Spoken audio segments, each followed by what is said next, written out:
Now, it's often said that if you don't know where you're coming from, it's going to be hard for you to know where you're going to, right? So, God said is actually very important, but God is saying is even more important and more relevant for you and I in our daily living.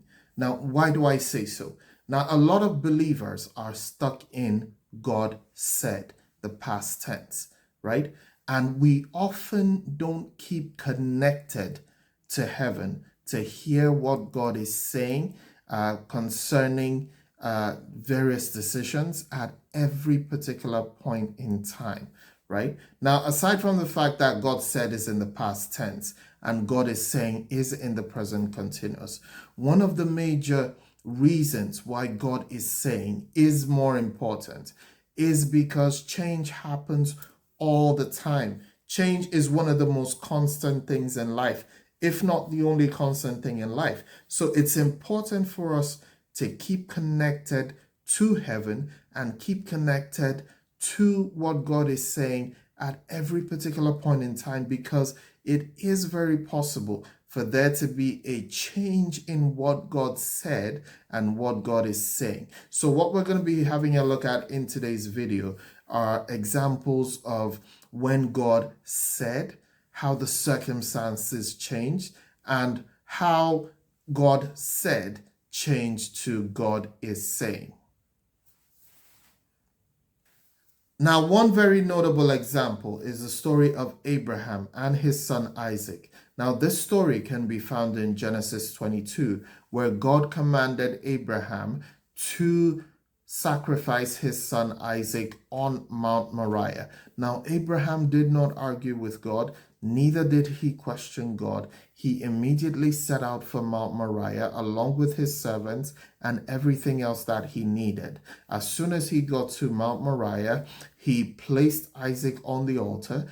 As he was about to execute Isaac, he heard a voice from heaven saying, Abraham, Abraham, do not lay your hands on that boy. Now, my brothers and sisters, imagine what would have happened if Abraham did not stay connected to heaven, if Abraham did not pay attention to what heaven was saying to him at that point in time.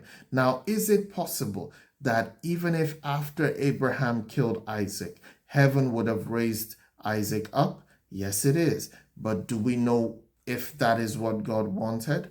Well, we don't, right? Now, Abraham not only paid attention to what God said, he also paid attention to what God was saying at that point in time. And that was why he was able to not only hear heaven tell him not to touch the boy, but he also looked up and he saw a replacement ram which was used for the sacrifice, right? Now, this is a very key example of how God says something, right? The circumstances change and God says something else. Now, what God said is important. What God said is true. What God said is relevant, right? But what God is saying at every particular point in time is more relevant than what God said. Now, another notable example is the story of Prophet Isaiah and King Hezekiah, which can be found in 2 Kings 20 and Hezekiah 38. Now, God had instructed Prophet Isaiah to go to King Hezekiah and let him know that he needed to put his house in order as a result of his impending death due to his illness. Now, King Hezekiah turned to the wall and cried out to God and reminded God of how he had been diligent, devoted, and faithful to his work all the days of his life, right? Now, before Prophet Isaiah could reach out of the middle court, God gave Prophet Isaiah an update and instructed Prophet Isaiah to go back to King Hezekiah and let him know that God will be extending his life for an additional 15 years and that he was not going to lose his life as a result of the illness. Now imagine what would have happened if King Hezekiah had given up on himself and on his life as a result of the bad news that was delivered to him by Prophet Isaiah. Imagine also what would have happened if Prophet Isaiah shut his ears to what God was saying at that particular point in time. So, my brothers and sisters, yes, what God said is true. Yes, what he said is important, but what God is saying at every particular point in time is even more relevant and more important than what God said.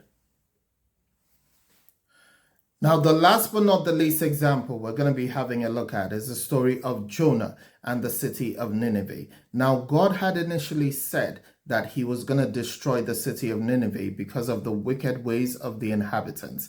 And that was why God wanted Jonah to minister to the inhabitants of the city and let them know of the impending destruction. Now, thankfully, after Jonah had finally obeyed to minister to the inhabitants of the city, the king, along with everyone else, decided to take part in a fasting and prayer session and to also seek the face of God.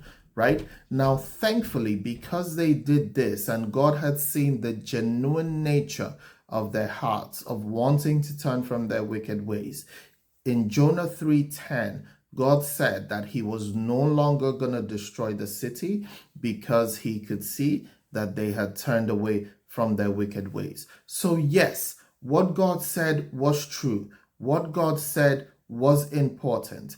But what God was saying at that particular point in time was more true and more relevant than what he initially said. So my questions to you, my brothers and sisters, is are you relying on what God said, or are you focusing on what God is saying? The focus should be on what God is saying. The focus should be on staying connected to heaven and staying connected at every point in time, right? If we can do this, then we would always be in tune with what God is saying at every point in time. From the example of Abraham and Isaac to the example of Prophet Isaiah and King Hezekiah, and to the example of Jonah and the city of Nineveh, we can see that what God said, yes, was important, but what God is saying is even more important and relevant